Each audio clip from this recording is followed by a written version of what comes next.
Hello everyone, welcome to civil staff IAS. So आज के lecture में हम डिस्कस करने वाले हैं 30 जून के जो भी आपके एडिटोरियल जो आपके पेपर पॉइंट ऑफ व्यू से इंपॉर्टेंट है उसको हम डिस्कस करने वाले हैं। ना एज यू नो, जैसे ही हम एडिटोरियल एनालिसिस करते हैं उसके बाद आपको एक मेंस का क्वेश्चन देखने को मिलता है, उसी के साथ मॉडल आंसर भी होता है। But I would always suggest कि जैसे ही आपने एडिटोरियल एनालिसिस किया उसके बाद क्वेश्चन को खुद अटेम्प्ट करने की कोशिश कीजिए and then look out for the model answer, right. So let's start the session. पहला टॉपिक काफी ज्यादा इंपॉर्टेंट है, इंडिया चाइना रिलेशंस है।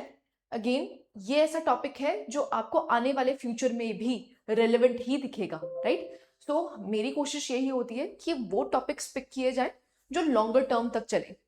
जैसे हमने कल के लेक्चर में इंडिया बांग्लादेश किया था, ऐसे ही आज के लेक्चर में हम इंडिया चाइना रिलेशंस को एक बारी ओवरव्यू कर लेते हैं, राइट। बेसिकली संजय बारू ने लिखा है, it's time to resume the India China strategic economic dialogue.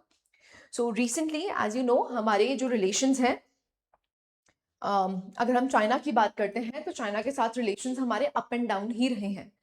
कुछ स्कर्मिशेस आपको बॉर्डर में देखने को मिलती हैं एंड कहीं ना कहीं हमारा कंपटीशन चल रहा होता है। चाहे हम अफ्रीकन कॉन्टिनेंट की बात करें, चाहे हम साउथ ईस्ट एशियन रीजन की बात करें, तो हमारा कंपेटिटर कौन है? चाइना है। But it is high time, क्योंकि आज भी हमारी जो इम्पोर्ट डिपेंडेंसी है वो किसके ऊपर है? चाइना के ऊपर है। और चाइना चाइना के लिए इंडिया क्यों एडवांटेजेस है? क्योंकि हम बड़ी मार्केट है, राइट। दोनों के लिए इकोनॉमिक इंटरडिपेंडेंस काफी ज्यादा है, इसीलिए इट्स हाई टाइम कि अब हम यहाँ पर इकोनॉमिक डायलॉग की तरफ मूव करें, राइट। आप यहाँ पर देख सकते हैं इंडिया एंड चाइना, अगर हम एशिया की बात करते हैं, दो लार्जेस्ट इकोनॉमीज हैं। स्ट्रेटेजिक कंपटीशन भी आपको देखने को मिलता है, बट दोनों ही कंट्रीज में इकोनॉमिक इंटरडिपेंडेंस भी है। इसी की वजह से आपको देखने को मिलता है कि इंडिया चाइना के रिलेशंस ना, दे आर वेरी कॉम्प्लेक्स, है ना। हम इसको मोनोटोन में ये नहीं कह सकते हैं कि ओके यहाँ पर हमारे जो रिलेशंस हैं वो हार्श ही हैं। गलवान वैली के बाद आपको देखने को मिला है कि हमारे रिलेशंस में खटास आई है, लेकिन आज भी हमारी इकोनॉमिक इंटरडिपेंडेंस है। तो स्ट्रेटेजिक इकोनॉमिक डायलॉग की जरूरत है। Now why is resumption of strategic economic dialogue important? सबसे पहले हम अपने बायलैटरल रिलेशंस को इंप्रूव करना चाहते हैं।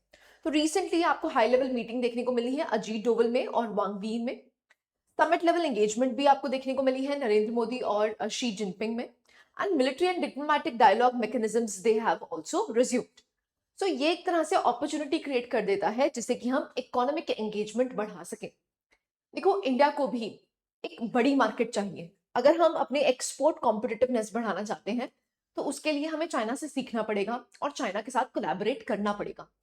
तो ये जो मेजर स्टेप्स लिए गए हैं ये एक तरह से इस डायरेक्शन में मूव करते हैं कि हम यहाँ पर इकोनॉमिक एंगेजमेंट बढ़ाएं। Now why is India economic engagement with China? Now India को क्यों चाहिए, नीड क्या है? सबसे पहले, China is India's largest trading partner.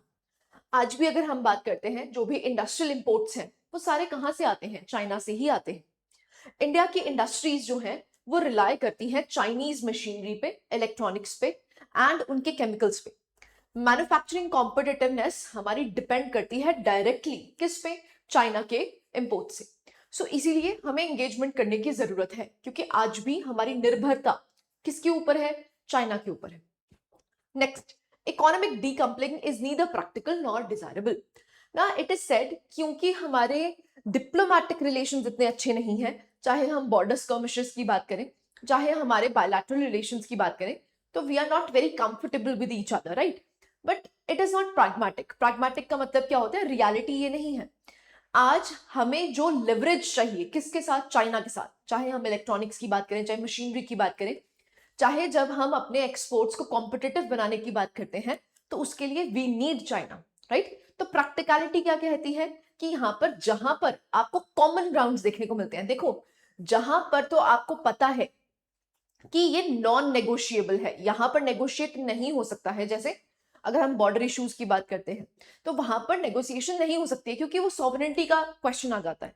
लेकिन जहां पर नेगोशिएशंस पॉसिबल है, जहां पर आपको एक कॉमन ग्राउंड देखने को मिलता है, जहां पर दोनों कोलैबोरेट कर सकते हैं, वहां पर कोलैबोरेशन करने की जरूरत है, राइट। यहां पर आप वही देख सकते हैं, इंडियाज बिगेस्ट कंसर्न, हमारा हमेशा से बिगेस्ट कंसर्न क्या रहा है कि ट्रेड डेफिसिट का। Large and persistent trade deficit हमारा चाइना के साथ रहता है। क्यों? देखो, हम हैवी इंपोर्ट करते हैं किससे? Capital goods. किससे? चाइना से। ऐसे ही हमारी चाइनीज कंपोनेंट्स पे बहुत ज्यादा निर्भरता है। लिमिटेड मार्केट एक्सेस है इंडियन एक्सपोर्टर्स को, एंड चाइना का एक्सपोर्ट ओरिएंटेड इंडस्ट्रियल स्ट्रैटेजी है। इसी की वजह से एक डायलॉग हम दोनों में हो सकता है, जिससे कि हम ग्रेटर मार्केट एक्सेस कर पाए, बैलेंस ट्रेड कर पाए और इन्वेस्टमेंट अपॉर्चुनिटीज को इंक्रीज कर पाए। ऐसे इंडस्ट्रियल डेवलपमेंट की जरूरत है। हम आने वाले टाइम में क्या बनना चाहते हैं? चाइना जैसा, मतलब एक इंडस्ट्रियल हब बनना चाहते हैं। तो उसके लिए क्या जरूरी है? चाइना के साथ कोलैबोरेशन जरूरी है। ग्लोबल वैल्यू चेन में पार्टिसिपेट करना चाहते हैं। हम एक डेवलप्ड इकोनॉमी, एक विकसित भारत क्रिएट करना चाहते हैं 2047 तक, जिसके लिए नीड किसकी है? चाइना के साथ कोलैबोरेट करने की, राइट? नाउ चाइना के पास क्या क्या है? एडवांस्ड मैन्युफैक्चरिंग है, इंडस्ट्रियल टेक्नोलॉजी है और इंफ्रास्ट्रक्चर की एक्सपर्टीज है। यही सब चीजें हम चाइना से सीख सकते हैं। Plus changing global economic context. Now यहां पर आपको इकोनॉमिक प्रोटेक्शनिज्म देखने को मिला है। चाहे हम यूएस की बात करें, चाहे चाइना की ट्रेड वॉर की बात करें, टैरिफ लगाए गए हैं इंपोर्ट्स पे। चाहे हम यहाँ पर टैरिफ बैरियर्स की बात करें, चाहे नॉन टैरिफ बैरियर्स की बात करें, दोनों ही इंक्रीज हुए हैं, राइट? तो हर कंट्री इकोनॉमिक प्रोटेक्शनिज्म की तरफ मूव करा है। तो हमारे एक्सपोर्ट्स के लिए क्या चाहिए? मार्केट चाहिए। उसके लिए हमें क्या करना पड़ेगा? डाइवर्सिफिकेशन। इसीलिए चाइना की जरूरत है, राइट? सो एक्सपोर्ट कंट्रोल्स है। अब India has also face trade pressures from the US, right? Uncertainty है किसमें? बायलैटरल ट्रेड नेगोशिएशंस में। इसीलिए हमें क्या करने की जरूरत है? डाइवर्सिफाई। हम इकोनॉमिक पार्टनरशिप्स बढ़ाना चाहते हैं, जैसे कि हम दूसरी कंट्रीज के साथ भी एफटीए कर रहे हैं। चाहे हम यूरोपियन यूनियन की बात करें, चाहे यूके के साथ बात करें, तो बायलैटरल एफटीएस हमारे बहुत ज्यादा इनहैंस हुए हैं। इसीलिए इनहैंस हुए क्योंकि हम डाइवर्सिफाई करना चाहते हैं। हम अपने एक्सपोर्टर्स को और मार्केट्स प्रोवाइड करना चाहते हैं, right? Next, multipolar economic order है। नाउ फेयर ग्लोबल ट्रेड होनी चाहिए, रिफॉर्म होने चाहिए ग्लोबल इंस्टीट्यूशंस के, एंड रिड्यूस डिपेंडेंस चाहिए किस पे? वेस्टर्न वर्ल्ड पे। इसीलिए प्लेटफॉर्म्स जैसे ब्रिक्स हो गया, एससीओ हो गया, जहां पर इंडिया चाइना दोनों कोलैबोरेट करते हैं, वहां पर हम बातचीत करते हैं किसकी? वेस्टर्न इकोनॉमी पे अपनी डिपेंडेंस कम करने की, राइट? तो यहाँ पर एक कॉमन ग्राउंड है जिसमें जो परसेप्शंस चाइना की हैं, वही परसेप्शंस आपको इंडिया की भी देखने को मिलती है, राइट? ना एनर्जी सिक्योरिटी है, जैसे इंडिया और चाइना की कोऑपरेशन कहाँ कहाँ हो सकती है? सबसे पहले एनर्जी सिक्योरिटी में। अब वो दोनों ही countries both major energy importers हैं। ना they are vulnerable to the geopolitical scenario. आज जो आपको ईरान में देखने को मिल रहा है, वो सारा जियोपॉलिटिकल सिनेरियो को अप एंड डाउन कर दिया है। तो दोनों ही कंट्रीज इंपैक्ट होती हैं। प्लस हमारे पास पोटेंशियल कोऑपरेशन है, जैसे स्ट्रेटेजिक पेट्रोलियम रिजर्व्स बना सकते हैं, रीन्यूएबल एनर्जी की तरफ मूव कर सकते हैं दोनों ही कंट्रीज, सोलर टेक्नोलॉजीज इनहैंस कर सकते हैं, ग्रीन हाइड्रोजन की तरफ मूव कर सकते हैं। प्लस क्लाइमेट चेंज, ना कार्बन रिडक्शन की बात करो, चाहे क्लीन टेक्नोलॉजी की बात करो, दोनों ही कंट्रीज को ये नेसेसरी है। सप्लाई चेन्स ना कोऑपरेशन हेल्प कर सकती है। कैसे? हम रेजिलियंस इंप्रूव करें। कल को जियोपॉलिटिकल सिनेरियो जैसा भी हो, हम अपने ग्लोबल सप्लाई वैल्यू चेन्स में आपको देखने को मिले, दोनों की पार्टिसिपेशन देखने को मिले, इंडिया और चाइना दोनों की। ऐसे ही रीजनल मैन्युफैक्चरिंग हम यहाँ पर इकोसिस्टम बना सकते हैं, जिससे कि हम अपनी निर्भरता वेस्टर्न वर्ल्ड पे कम कर पाए, राइट? ऐसे ही health care and pharmaceuticals, as you know China से हम भर भर के एपीआई लेते हैं। बायोटेक्नोलॉजी में हम कोलैबोरेट कर सकते हैं, वैक्सीन रिसर्च में हम यहाँ पर कोलैबोरेट कर सकते हैं। ऐसे डिजिटल इकोनॉमी क्या है? एआई गवर्नेंस, डाटा सिक्योरिटी जो फ्यूचर है, जिसमें आपको साइबर सिक्योरिटी तक देखने को मिलता है, उसमें हम क्या कर सकते हैं? कोलैबोरेट कर सकते हैं। नाउ यहां पर हमने एरियाज ऑफ कोलैबोरेशन देख लिए, बट कुछ चैलेंजेस भी परसिस्ट करते हैं। तो what are the persistent challenges between India and China? सबसे पहले बॉर्डर डिस्प्यूट। नाउ अनरिजॉल्व्ड आपको एलएसी देखने को मिलता है, जिसकी वजह से आपको 2020 गलवान इशू देखने को मिला, जिसकी वजह से हमारा जो स्ट्रेटेजिक ट्रस्ट है वो कम हो गया, जिसको हम ट्रस्ट डेफिसिट कहते हैं, वो बढ़ गया, राइट? सो उसी की वजह से हमें इश्यूज देखने को मिलता है। तो सबसे पहला इशू कौन सा आ जाता है? Border issues. नेक्स्ट अगर हम बात करते हैं नेशनल सिक्योरिटी कंसर्न्स है ना, चाइना की इन्वेस्टमेंट्स या टेलीकॉम इंफ्रास्ट्रक्चर में इनकी इन्वेस्टमेंट्स देखने को मिलती है, प्लस साइबर सिक्योरिटी आपको देखने को मिलता है, जो हैम्पर करा जाता है किसके द्वारा? चाइना के द्वारा। तो वहां पर भी ट्रस्ट डेफिसिट हमारा बढ़ जाता है। ऐसे ही ट्रेड इम्बैलेंस आपको देखने को मिलता है ना, परसिस्टेंट यहां पर हमें देखने को मिलता है। India is on the trade deficit area. हम ज्यादा इंपोर्ट करते हैं, एक्सपोर्ट कम करते हैं। तो हमें ग्रेटर मार्केट एक्सेस चाहिए, किसका? चाइना का, राइट? जिसको हम इसको ठीक कर सकें। चाइना का इंडस्ट्रियल डोमिनेंस है, नाउ क्राउड आउट इसकी वजह से क्या होता है कि जो हमारे इंडियन इंडस्ट्रीज है वो क्राउड आउट हो जाती है, क्योंकि उनके पास क्या है, तगड़ा बेस है। सो उस बेस की वजह से वो इंडस्ट्रियल सेक्टर में हमें हमारे से ज्यादा कॉम्पिटिटिव एनवायरमेंट प्रोवाइड करते हैं, राइट। ना why India needs a nuance China policy. देखो यहाँ पर दो एक्सट्रीम्स हमें नहीं चलते हैं, जैसे कंप्लीट डिसएंगेजमेंट की हम तो इनसे बात ही नहीं करेंगे, हम तो कोई कोलैबोरेशन नहीं रखेंगे, ऐसा नहीं होना चाहिए। या फिर हम ये भी नहीं कर सकते कि अनकंडीशनल इकोनॉमिक इंटीग्रेशन करने, ऐसा भी नहीं। हम एक नुआंस्ड या हम कह सकते हैं कैलिब्रेटेड एक एफर्ट चाहिए इंडिया और चाइना के रिलेशन को चलाने के लिए। तो हम एक्सट्रीम्स नहीं पकड़ सकते हैं, जैसे बुद्धा का मिडिल पाथ होता है, वो ही करने की जरूरत है। जहां पर एरियाज ऑफ कोलैबोरेशन है, उन एरियाज ऑफ कोलैबोरेशन में हम यहां पर कोलैबोरेट करें, और जहां पर डाइवर्जेंस है, जहां पर आपको सॉवरेनिटी का इशू देखने को मिलता है, वहां पर कंप्लीट डिसएंगेजमेंट करी जा सकती है, राइट। सो आप देख सकते हैं कॉम्पिटिटिव कोऑपरेशन होनी चाहिए। So cooperative where interests converge, जहां पर दोनों दोनों कंट्रीज के इंटरेस्ट कन्वर्ज करते हैं, वहां पर कोऑपरेट करने की जरूरत है। कंपीट वेयर नेसेसरी, कंपटीशन वहां जहां जरूरत है, राइट। ऐसे ही प्रोटेक्ट स्ट्रेटेजिक सेक्टर्स, ना आपके जो स्ट्रेटेजिक सेक्टर्स हैं उसकी तरफ आप उसको प्रोटेक्ट कीजिए। This is known as strategic autonomy, right. So what could be the way forward, revive strategic economic dialogue. तो trade deficit, investment, industrial cooperation, इस पे बात की जाए। बॉर्डर इश्यूज को सेपरेट करा जाए फ्रॉम इकोनॉमिक कोऑपरेशन, ये बहुत जरूरी है, क्योंकि जब हम इकोनॉमिक कोऑपरेशन की बात करते हैं तो बीच में क्या आ जाता है, बॉर्डर इश्यूज आ जाते हैं। तो बॉर्डर इश्यूज और इकोनॉमिक कोऑपरेशन को सेपरेट कंपार्टमेंट्स में रखने की जरूरत है, सेपरेटली डील करने की जरूरत है। क्लैरिटी है, right. Now strengthen domestic competitiveness. So domestic competitiveness increase करने की जरूरत है, जैसे पीएलआई स्कीम को इंक्रीज करो, हमारे लॉजिस्टिक्स को इंप्रूव किया जाए, आर&डी में स्पेंडिंग को इंक्रीज किया जाए, राइट। ऐसे ही promote balance trading, balance trade promote करने की कोशिश करी जाए, जैसे बेटर एक्सेस फॉर फार्मास्यूटिकल्स, जैसे चाइना भी एक बड़ी मार्केट है, हमें चाइना की मार्केट का एक्सेस चाहिए, right. And then you can conclude.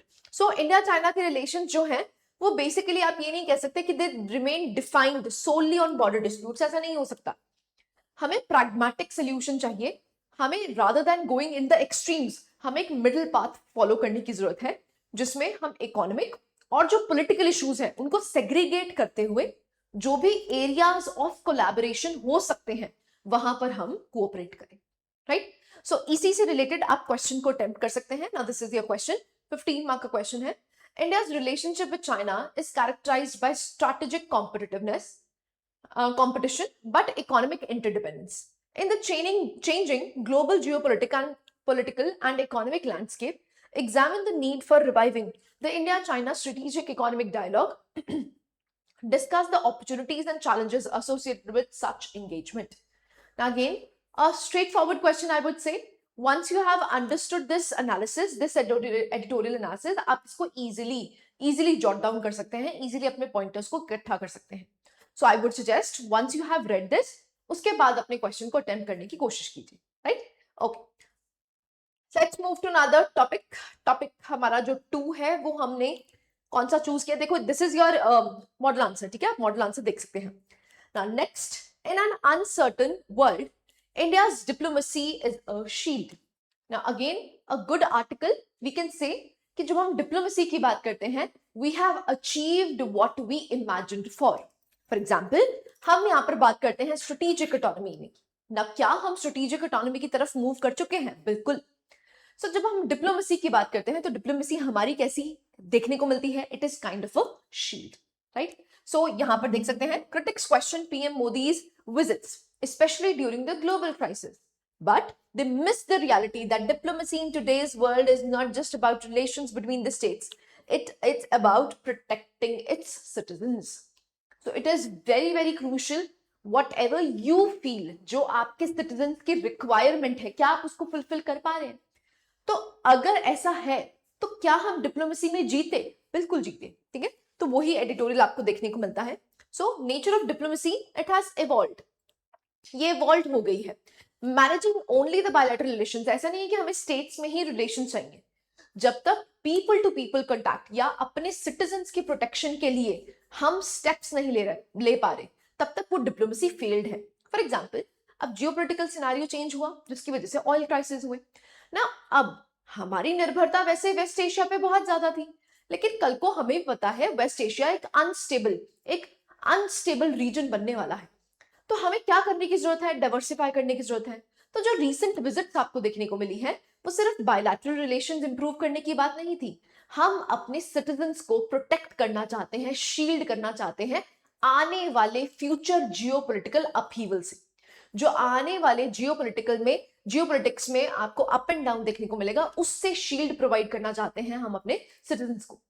तो अगर आप ये कर पा रहे हैं, that means your diplomacy is top notch, right. So recently जो आपको विजिट्स देखने को मिली हैं प्राइम मिनिस्टर मोदी की, अमिड द क्राइसिस चल रहे हैं, लेकिन फिर भी आपको देखने को मिल रहा है कि बहुत सारी विजिट्स की गई हैं। तो ये विजिट्स रैंडम नहीं है कि ओके बायलैटरल रिलेशंस इंप्रूव कर लिए, उस कंट्री में जाके घूम लिया, नहीं। वो जो आपको देखने को मिले हैं they have been very strategic.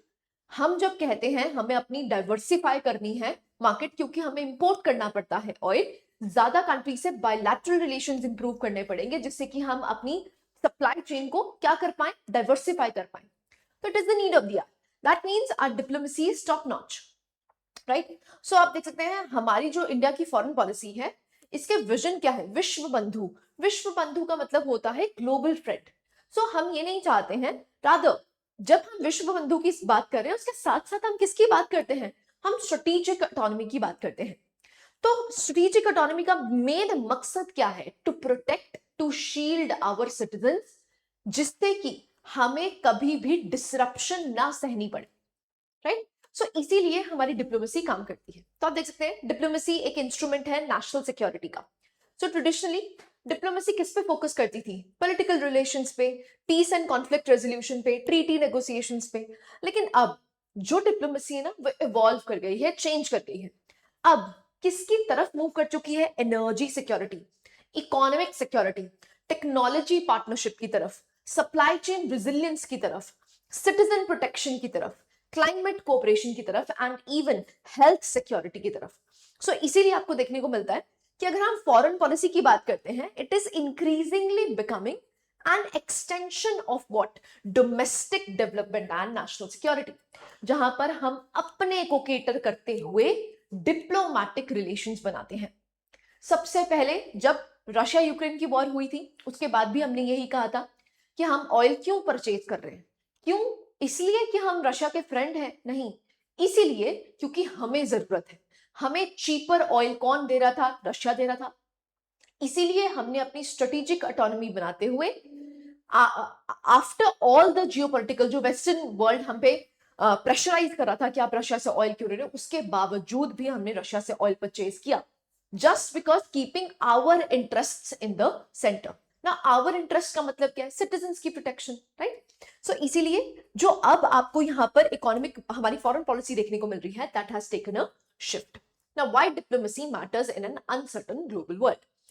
देखो, जो रीसेंट कॉन्फ्लिक्ट हुआ है ईरान इजराइल का और यूएसए का, आपको एक तरह से इलस्ट्रेट करता है कि जो पॉलिटिक्स है, जो कॉन्फ्लिक्ट्स हैं, वो बेसिकली क्या प्रोड्यूस करते हैं?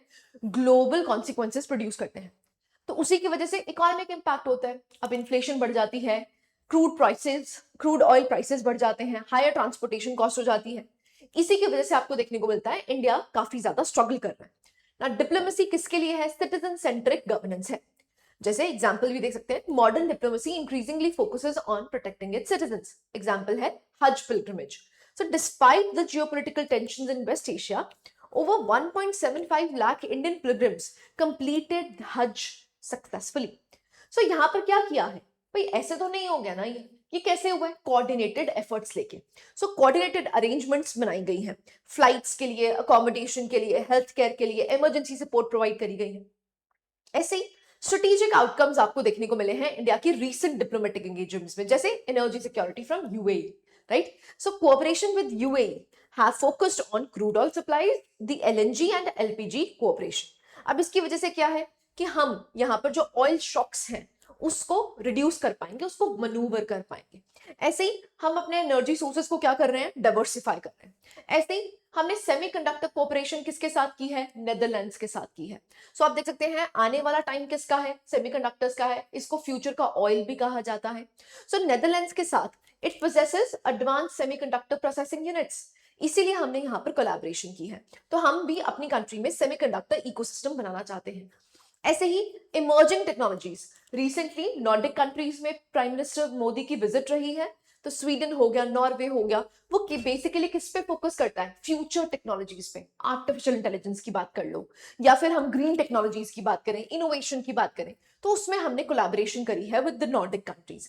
ऐसी स्ट्रेटेजिक कनेक्टिविटी की बात करते हैं तो इटली के साथ, जैसे इंफ्रास्ट्रक्चर हो गया, इन्वेस्टमेंट हो गया, लॉजिस्टिक्स हो गया, इवन मैरिटाइम कनेक्टिविटी की जब बात करी जाती है तो इटली के साथ हमारा कोलैबोरेशन है, राइट। ऐसे ही सपोर्ट किसका है, आईमेक का। Now Italy becomes a crucial part in the IMEC corridor, so उस कॉरिडोर के लिए भी ये एसेंशियल हो जाता है, राइट। ऐसे ही डिप्लोमेसी एंड इकोनॉमिक सिक्योरिटी के लिए, जैसे economic security has now become central to foreign policy. So अगर हमारी कंट्री की इकोनॉमिक पॉलिसी स्ट्रेंथेंड है तो आप कह सकते हैं कि ये सेंट्रल पार्ट बन चुकी है इंडियन फॉरेन पॉलिसी की।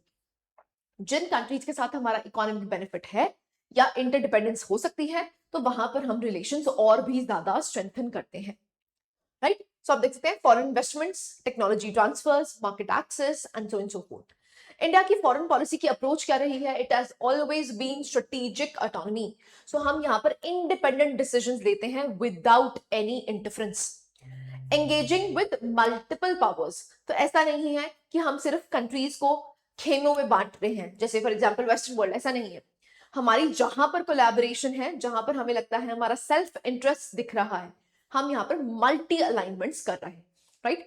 ऐसे ही एक्सक्लूसिव अलायंसेस को हम अवॉइड करते हैं, जैसे क्वाड का भी हम पार्ट है, ब्रिक्स का भी पार्ट है, एससीओ का भी पार्ट है, G20 का भी पार्ट है।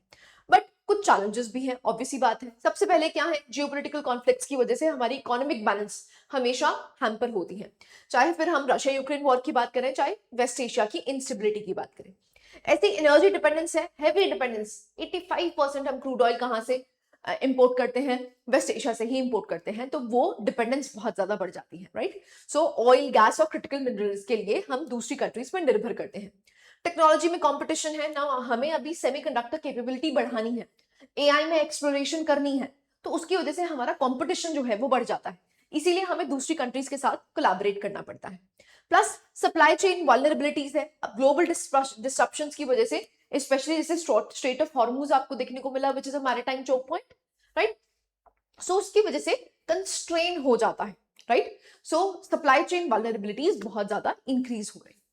Next, what could be the way forward now. सबसे पहले हम क्या कर सकते हैं, एनर्जी डिप्लोमेसी को स्ट्रेंथन करें।